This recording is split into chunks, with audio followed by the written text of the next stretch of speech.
Salam əziz izləyicilərim, kanalıma xoş gəlmisiniz. Günkü videomda çay süfrəsinə yaraşan umacılı, fındıqlı kurabiyənin hazırlanmasını sizinlə paylaşıram. Görünüşünə görə qat-qat içlikli bulkada demək olar. Çox ləzzətli bir şirniyyatdır. İndi keçək hazırlanma qaydasına. Bunun üçün əvvəlcə ərzaq qabına 200 ml stəkanla ilıqdan biraz isti süd tökürəm.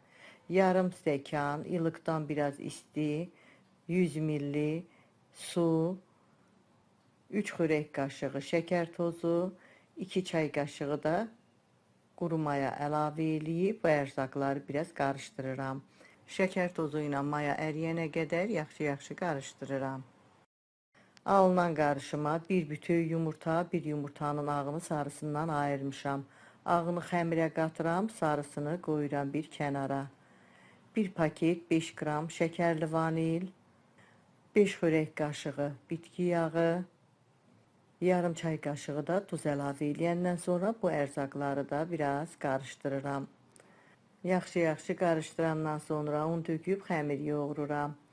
Əvvəlcə unun çox hissəsini əlavə eləyirəm, biraz spatula ilə qarışdırıram. Çətin olduqda qalan unu da əlavə eləyib xəmir yoğururam. Ələ yapışmayan yumşaq bir xəmir olmalıdır. Xəmir üçün 5 stəkan un istifadə elədim. Stəkan ölçüsü 200 ml-dir. Videolarımda həmişə qeyd eləyirəm. Unun çəkisi növünə görə, yumurtanın ölçüsünə görə dəyişə bilər. Az ya da çox ola bilər. Belə gördüyünüz kimi ələ yapışmayan yumşaq bir xəmir alındı. Xəmirin üstün örtüb bir 40 dəqiqə mayalandırıram. Kurabiyəni 2 içlikdən hazırlayıram. Umaclı, bir də fındıqlı. Umaclı içlik üçün qaba 30 qram yumşalmış kərə yağı qoymuşam. Üzərinə 3 yemək qaşığı şəkər tozu, 1 çay qaşığı şəkərli vanil, 3 yemək qaşığı da un əlavə eləyib əlimlə ovuşdururam. Əlimlə ovuşdurub umac halına gətirirəm. Belə gördüyünüz kimi umacım da artıq hazırdır. Hazırlayıb qoyuram bir kənara. İkinci içlik fındıqlıdır. 1 stəkan blenderdən keçirdiyim fındığı ərzaq qabına tökürəm. Mən biraz iri şəkildə blenderdən keçirtmişəm. İstəyə görə fındığı qozla, badamla, kakosla da əvəz eləmək olar. 2 xörək qaşığı şəkər tozu, 1 çay qaşığı vanil, 1 çay qaşığı qədər də yumşalmış kərə yağını əlavə eləyirəm. Bu ərzaqları da yaxşı qarışdırıram. Xəmirim artıq demək olar ki, yaxşı mayalanıb, havasını çıxardıram. Xəmiri biraz qabın içində yoğururam. Yoğurduqda havası yaxşı çıxır, bişəndən sonra mayanın qoxusu gəlmir. Yoğurandan sonra un səpdiyim dəzgahın üstünə qoyuram. Üstünə də biraz un səpib, xəmir kəsəndən doğrayıram. Xəmiri 6 yerə kəsirəm. Kəsdiyim xəmir parçalarından götürüb, əlimlə yuvarlayıb, eyni ölçülü kündələr tuturam. Kündələrin hamısını hazırlayandan sonra bir un səpdiyim qaba yığmışam. Üstün örtüb bir 10 dəqiqədə kündələrin düşməsini gözləyirəm.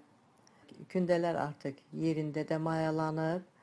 Kündələri yağlamaq üçün otaq temperaturunda yumşalmış kərə yağı götürmüşəm. Kərə yağından 1 çay qaşığı qədər videoda göstərdiyim kimi kündələrin üstünə qoyuram. Hamısının üstünə kərə yağı düzürəm. İstəyə görə kərə yağını margarinlə də əvəz eləyə bilərsiniz. Kündələrdən birini götürüb dəzgahın üstündə əlimlə biraz üstündən sıxaraq genişləndirirəm. Yağın hamısını əlimlə kündəni genişləndirərək xəmirin üstünə yayıram. Bir boşqab ölçüsündə əlimlə üstündən sıxaraq böyüdürəm. 6 kündəm var. 3 qat hazırlayıram. Ona görə əvvəlcə kündələrdən 3-ünü yağla bir yerdə əlimlə bastıraraq böyüdüb üst-üstə yığıram. Belə 3-ünü üst-üstə qoyandan sonra üstün örtürəm. Biraz özünü tutması üçün soyuducuya qoyuram. Qalan 3 kündəni də eyni qaydada üst-üstə qoyub xəmirləri hazırlayıram. İlk soyuducuya qoyduğum yağlı xəmirləri dəzgahın üstünə qoyuram. Əlimlə üstündən bastıraraq genişləndirirəm. Oxlovla açmağa ehtiyac yoxdur. Yağ xəmirə hopduğu üçün çox rahatlıqla əllə genişləndirib istənilən şəkli vermək olur. Bu qaydada dördkünc şəkildə əlimlə biraz həm bastıraraq, həm də çəkərək xəmiri böyüdürəm. Hazırladığım umaclı işliyin yarı hissəsini açdığım yaymağın üstünə töküb hər yerinə yayıram. Videoda göstərdiyim kimi xəmirin hər iki tərəfini üst-üstə gətirib əlimlə üstündən sıxaraq biraz düzəldirəm. Qat-qat içlikli xəmiri 4 yerə bölürəm. Mən kurabiyələri biraz iri hazırlayıram, amma siz xırda ölçüdə də hazırlaya bilərsiniz. Kurabiyə üçün istifadə etdiyim ərzaqların ölçülərini videomun açıqlama bölümündə də qeyd eləmişəm. Oradan da baxa bilərsiniz. Fındıqlı içlikdən kəsdiyim xəmirin üstünə qoyuram. Kənar hissələrini gətirib bir-birinə yapışdırıram. Xəmir yağlı olduğu üçün üstünə biraz un səpirəm. Onda çox rahatlıqla bir-birinə yapışır.